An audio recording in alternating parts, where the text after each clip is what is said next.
đây là khu phố Bùi Viện của dân Tây. Ní hơi Krông Bùi Viện, lấy Bùi Viện á, Trần Hưng Đạo nơi nắng. Nè, Việt Nam ba chè ban lập hiệp. Đa sân sóc rồi bỏ kê, ok. Lấy nhung thuê đầm nở tới lên. Bây chơi em lấy bom bô lên.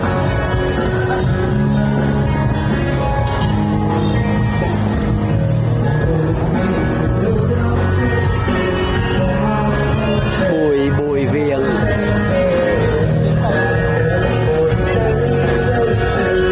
Nè, Bùi Viện.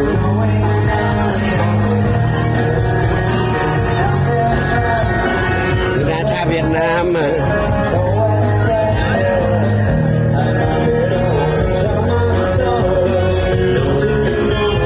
Bye, ri rồi bỏ kê, bỏ thế, kê từ tôi dân ri.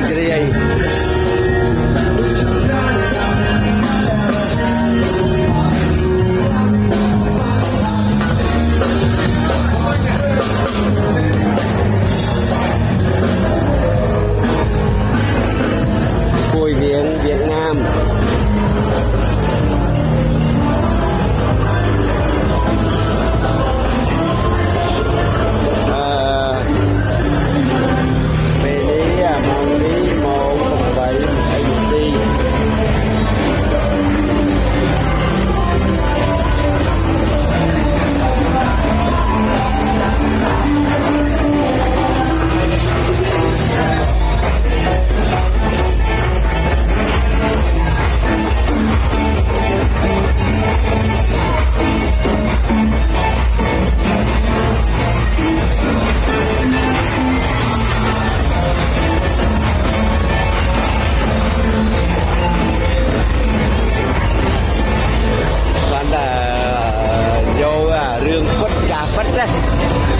Ôi sao kê này, thank you.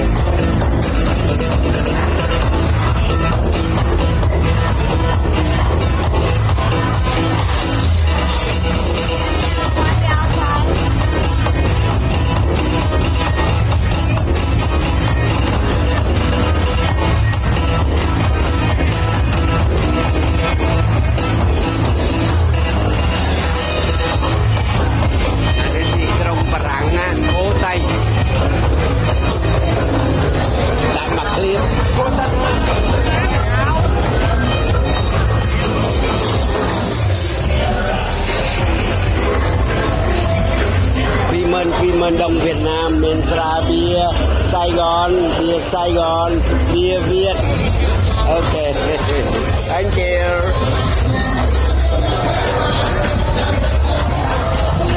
Oh, mình Chicago beer.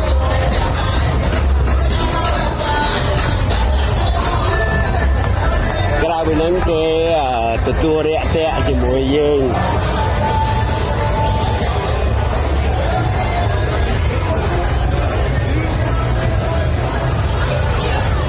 Yuna Spa and now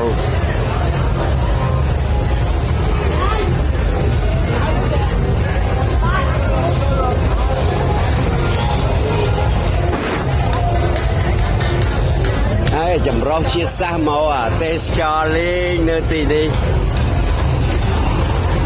về đi mong đi nhom nơi tì Krông Hồ Chí Minh Tây Đắc cái hào tháp rây là cơi những Sài Gòn Việt Nam.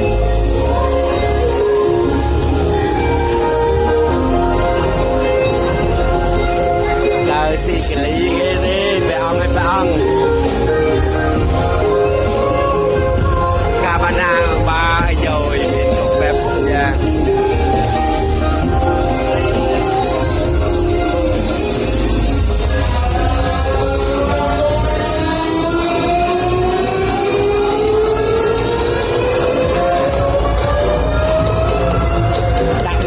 Rồi bò ồn mưa tạt ta phải dép Facebook mưa lên ngoài sờ bài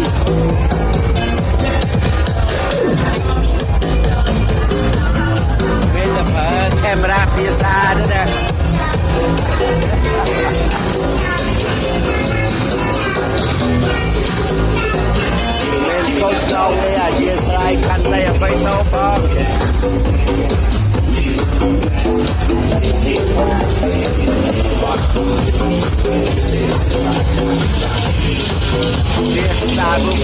ប់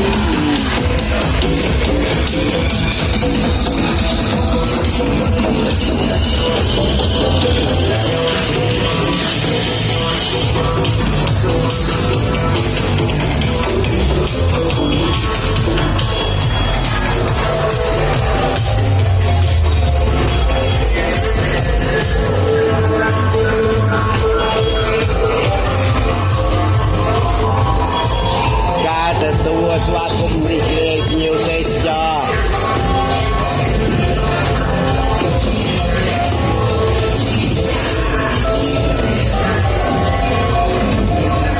មកคลิปនេះមានខុសឆ្គងទេអធិស្ឋានខន្តីអភ័យទោសឲ្យខ្ញុំផង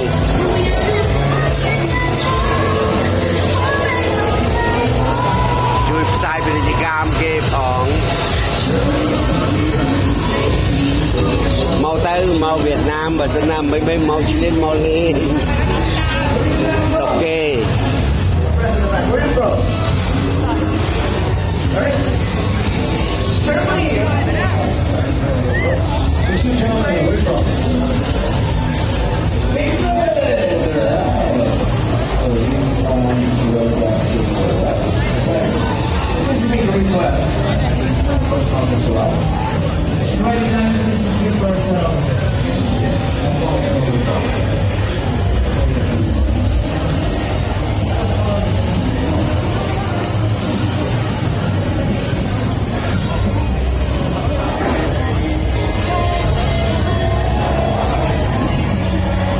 បើគិតទៅដូចស្ងាត់ដែរគ្រាន់តែដើរលេងច្រើនចាក់ស្ដាយនៅនេះ BBK សៃកណៃនៅ Phạm Ngũ Lão ក្នុងនេះផ្លូវបួយវៀងសិចបួយវៀងនេះនៅមើលហ្នឹងស្ងាត់ជ្រាបបានដើរលេងដូចខ្ញុំដែរ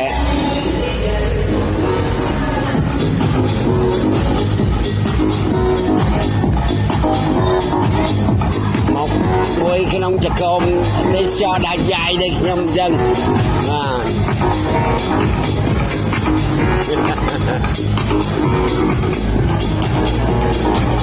មានតែមនុស្សដើរទេប៉ុន្តែតាមតែការដល់ពិសោធន៍ខ្ញុំមកលេងនៅក្នុងឱកាសបុណ្យ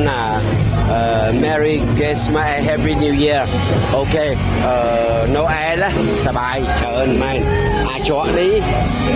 ជាគ្នាហ្មងកុំតែលើធ្វើមេលើវាប៉ុណ្ណឹងទៅមកគ្លៀតនេះសូមបងប្អូនមានខុសឆ្គងអធិស្ឋានខន្តីអភ័យទោសបងបើសិនចង់តាមដានសូម like comment និង add friend ផងដើម្បីឲ្យមាន view អូខេចិត្តដល់ចុងក្រោយហ្នឹងនៅខាងមុខ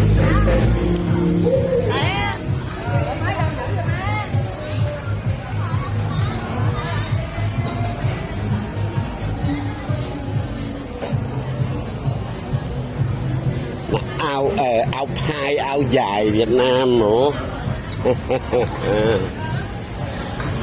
តែកម្រិតភ្ញៀវទេសចរក៏ធ្លាក់ដែរចាក់ស្ដែងថ្ងៃហ្នឹងខ្ញុំនិយាយអត់មានខុសទេណាថ្ងៃនេះពេលនេះម៉ោង8:26នាទីក្រោយថ្ងៃសិទ្ធិនារីថ្ងៃ9ខែ2